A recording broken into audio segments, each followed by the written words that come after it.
പരീക്ഷണയോട്ടത്തിനൊരുങ്ങി 50 ഡ്രൈവറില്ല ടാക്സികൾ. നമസ്കാരം, കൊട്ടാരക്കര മീഡിയയിലേക്ക് സ്വാഗതം. എമിറേറ്റിൽ പരീക്ഷണാടിസ്ഥാനത്തിൽ 50 ഡ്രൈവറില്ല ടാക്സികൾ ഉടൻ ഓടിത്തുടങ്ങും. 2026 ഡ്രൈവറില്ല ടാക്സികൾ ഔദ്യോഗികമായി പുറത്തിറക്കുന്നതിന് മുന്നോടിയായാണ് വരും മാസങ്ങളിൽ പരീക്ഷണയോട്ടം നടത്തുന്നത്. ഇത് സംബന്ധിച്ച് റോഡ്സ് ആൻഡ് ട്രാൻസ്പോർട്ട് അതോറിറ്റിയും ചൈനയിലെ മൾട്ടിനാഷണൽ ടെക്നോളജി കമ്പനിയായ ബൈദുവും തമ്മിൽ ധാരണയായി.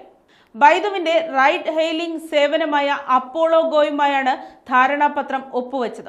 ഓട്ടോണമസ് മൊബിലിറ്റി സേവനങ്ങൾക്കായി പ്രത്യേകം രൂപകൽപ്പന ചെയ്തിട്ടുള്ള അപ്പോളോ ഗോ അതിന്റെ പുതുതലമുറ ഓട്ടോണമസ് ടാക്സിയായ RT6 ആയിരിക്കും ദുബായിൽ ഇറക്കുക.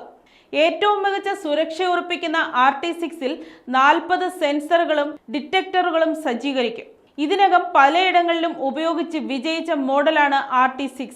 ചൈനയിലെ ഉപയോക്താക്കളിൽ നിന്ന് പ്രശംസ നേടുകയും ചെയ്തിട്ടുണ്ട്. 50 ഡ്രൈവറില്ല ടാക്സികളുടെ പരീക്ഷണയോട്ടം വിജയകരമായാൽ അടുത്ത 3 വർഷത്തിനുള്ളിൽ 1000 ടാക്സികളായി ഇത് വികസിപ്പിക്കും. ചൈനയ്ക്ക് പുറത്ത് അപ്പോളോ ഗോ നടത്തുന്ന ആദ്യത്തെ സർവീസാണിത്. ഇതുവരെ കമ്പനി 15 കോടി കിലോമീറ്ററിലേറെ സുരക്ഷിത ഡ്രൈവിംഗ് നടത്തിയിട്ടുണ്ട്. 100% സർവീസ് ഗുണനിലവാരത്തോടെ ചൈനയിലെ ഒന്നിലേറെ നഗരങ്ങളിലായാണ് സെൽഫ് ഡ്രൈവിംഗ് ടാക്സികൾ സർവീസ് നടത്തി വരുന്നത്.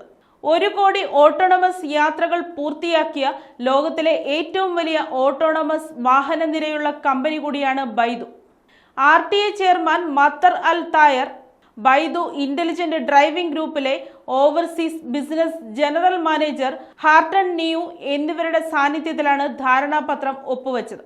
RTA public transport agency CEO Ahmed Hashim, ബൈദുവിന്റെ intelligent driving group overseas business general manager Liang Zhang എന്നിവരും ചടങ്ങിൽ സംബന്ധിച്ചു. ആഗോള സ്ഥാപനങ്ങളുമായും പ്രമുഖ കമ്പനികളുമായുള്ള പങ്കാളിത്തം ശക്തമാക്കുകയും അതിനൂതന ഗതാഗത സംരംഭങ്ങൾ നടപ്പാക്കുകയുമാണ് ലക്ഷ്യമെന്ന് മത്തർ അൽ തായർ പറഞ്ഞു.